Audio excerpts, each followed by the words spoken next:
ফের উৎপাদনে ফিরছে মাতারবাড়ি তাপবিদ্যুৎ কেন্দ্র। ভারতের দ্বিচারিতা নিন্দনীয় ও আপত্তিকর বলছেন আসিফ নজরুল। প্রতিবেশীর বাড়িতে মিলল নিখোঁজ শিশুর বস্তাবন্দি মরদেহ। সর্বশেষ জানাবো ইসকন নিষিদ্ধের ব্যাপারে যা বললেন রিজওয়ানা হাসান। এতক্ষণ শুনছিলেন শিরোনাম, এবার বিস্তারিত।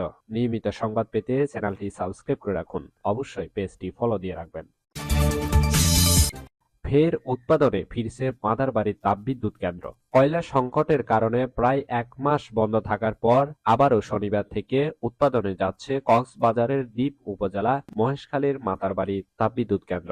এর মধ্যে বিদ্যুৎ উৎপাদনের জন্য কয়লা আমদানি করা হয়েছে। এর আগে কয়লা সংকটের কারণে গত 31 অক্টোবর থেকে 1200 মেগাওয়াটের 2 ইউনিটের এই বিদ্যুৎ কেন্দ্রটি পুরোপুরি বন্ধ হয়ে যায়। বিদ্যুৎ কেন্দ্র সূত্রে জানায়, বুধবার সকাল 10:30টার দিকে ইন্দোনেশিয়ার পতাকাবাহী একটি জাহাজ 70 টন কয়লা নিয়ে বিদ্যুৎ কেন্দ্রে জেটিতে ভিড়েছে। এরপর একই দিন বিকাল থেকে কয়লা খালাসের কার্যক্রম চলছে। এছাড়াও আগামী রোববার 66,000 টন কয়লা নিয়ে ইন্দোনেশিয়া থেকে আরও একটি জাহাজ মাতারবাড়িতে আসবে। বিদ্যুৎ কেন্দ্রের পরিচালনাকারী প্রতিষ্ঠান কোল পাওয়ার জেনারেশন কোম্পানি বাংলাদেশ লিমিটেডের মাতারবাড়ি সাইট অফিসের তত্ত্বাবধায়ক প্রকৌশলী মনোয়ার হোসেন মজুমদার বলেন, আইনি জটিলতা শেষে এই বিদ্যুৎ কেন্দ্র 1 বছরে 35 লাখ টন কয়লা আমদানি করার জন্য ম্যাগনা গ্রুপ ও বিড়লা নামে যৌথ একটি প্রতিষ্ঠানের সঙ্গে তাদের চুক্তি হয়েছে।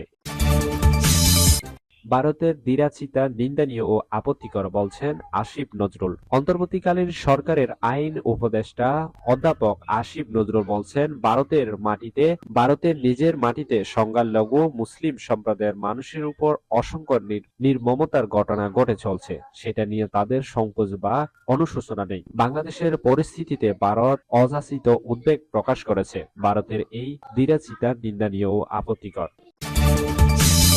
প্রতিবেশীর বাড়িতে মিলল নিখোঁজ শিশুর বস্তাবন্দি মরদেহ। বগুড়া শহরের চারমাথার দমকপাড়া এলাকায় নিখোঁজের একদিন পর মাহাতি হাসান নামের 5 বছরের এক শিশুর বস্তাবন্দি মরদেহ উদ্ধার করা হয়েছে। এই ঘটনায় তাহমিনা আক্তার নামে এক নারীকে আটক করেছে পুলিশ। সকাল 8টার দিকে প্রতিবেশী বারাটিয়ার বাড়ি থেকে এই মরদেহ উদ্ধার করা হয়। বগুড়া সদর থানার ভারপ্রাপ্ত কর্মকর্তা ওসি এস এম মহিউদ্দিন এই তথ্য নিশ্চিত করেছেন। পুলিশ কর্মকর্তা মঈন উদ্দিন জানান, গত বৃহস্পতিবার থেকে নিখোঁজ ছিল শিশু মাহাদি ইসলাম। আজ সকালে ওই এলাকায় স্থানীয় প্রতিবেশী রতনের বাড়ির বারাটিয়ার বাড়িতে আটক নারীকে এক বস্তার পাশে পায়চারি করতে দেখে সন্দেহ হয়। এই সময় রতন ঘটনাটিকে এলাকাবাসীকে জানালে আটক ওই নারীর বাড়ি থেকে বস্তাবন্দি মাহাদির মরদেহ উদ্ধার করা হয়। তিনি আরো জানান, মরদেহ উদ্ধারের পাশাপাশি একটি চিরকুটে পাওয়া গেছে। সেখানে 5 লাখ টাকা মুক্তিপণ দাবির ব্যাপারে লেখা আছে। তাদের ধারণা, মুক্তিপণের জন্য শিশু মাহাদিকে অপহরণের পর শ্বাসরোধে হত্যা করা হয়।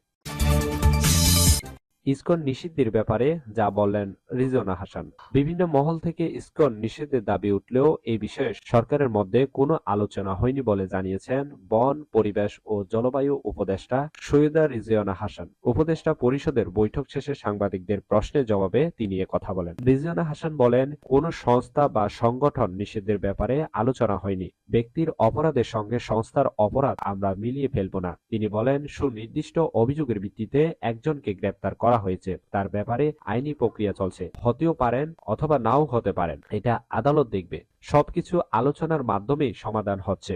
যে কোনো বিষয়ে রাস্তায় নামার প্রয়োজন নেই। অন্তর্বর্তী সরকারের আরেক উপদেষ্টা মাহফুজ আলম বলেন, কোন সংগঠনকে নিষিদ্ধ করার আগে তদন্ত করা হবে। চট্টগ্রামে আইনজীবী হত্যার ঘটনায় মামলা হয়েছে, আরো মামলা হবে। জনগণকে ঐক্যবদ্ধ রাখার প্রক্রিয়া জারি থাকলে আর কখনো ফাঁসিবাদ মাথাছড়া দিয়ে উঠতে পারবে না।